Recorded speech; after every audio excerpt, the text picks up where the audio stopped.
Will Hurd and Chris Christie and Asa Hutchinson, right, who are all polling at 0%, if you round to the nearest zero.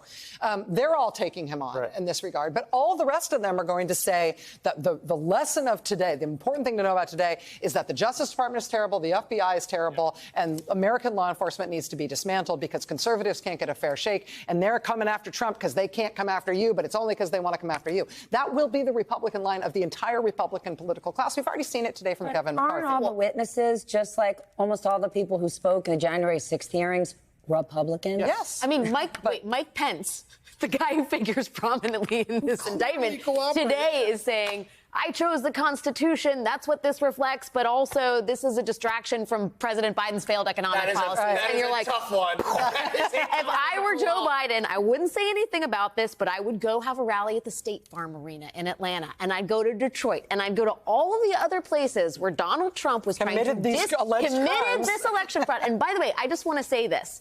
Conspiracy against rights. This is the Civil War era statute that basically had, as you say, racial terror as its underpinning.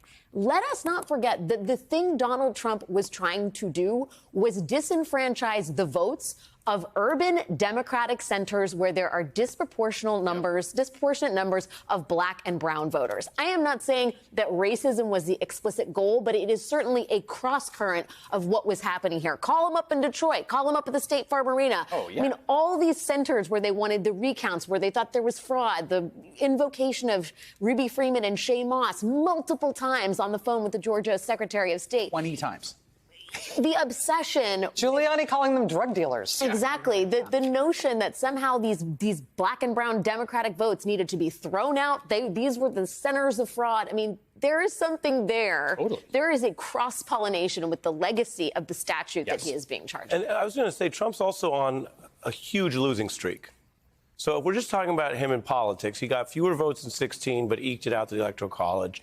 They lost badly as a reaction to Trump in 18. He obviously lost 2020. That's what this coup is about. They've massively underperformed. Everyone followed. We have very informed viewers who lived through the red fizzle.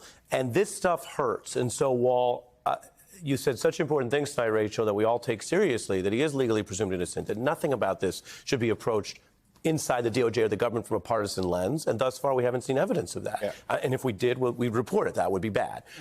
Having said all that, if we're talking about the trajectory in American life, being convicted is bad.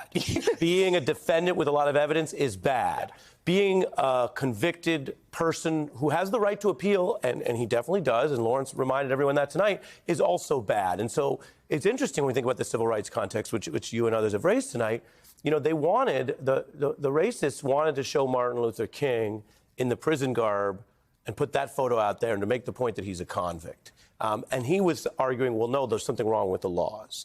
We talk about free speech. You are allowed to criticize the laws in this country. That's a good thing. And so the fact that you've been convicted of something somewhere doesn't automatically mean anything for your wider public life. But if you are badly convicted or appealing your conviction on something as serious as trying to end our democracy because of your terrible losing streak, right, which is where the loser stuff, he is a repeat loser of elections, and the alleged now evidence of coup stuff combines into a very unpopular sandwich. And Donald Trump understands, you know, if you will. And Donald Trump understands. You're not an unpopular sandwich. That's not what he meant. No. You're a very popular not sandwich. Between us. I've always thought of myself as a popular sandwich. Well, you guffawed, so I want to hear the guffaw. But that's where that all comes together, and it's something Donald Trump knows because he's always calling everyone what?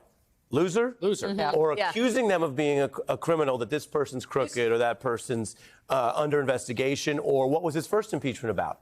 Faking a foreign investigation of the Bidens. So he understands that. So, again, the case has to go forward without politics. But if we are asking in a reality-based society, are the politics on this good? No. No. And it's such an important point that litigating the conspiracy is in some ways litigating the election, because the important factual predicate to it being a conspiracy is that he lost and knew he lost, and all the nonsense, the big lie, was not true. So there's this sort of substrate of the whole thing that's like going back to remind everyone he lost to Joe Biden, which in the view of Republicans, like, Joe Biden's such a ludicrous figure, right? It's so preposterous that you would lose to Joe Biden. In fact, that's the argument Trump flirted with for there being fraud.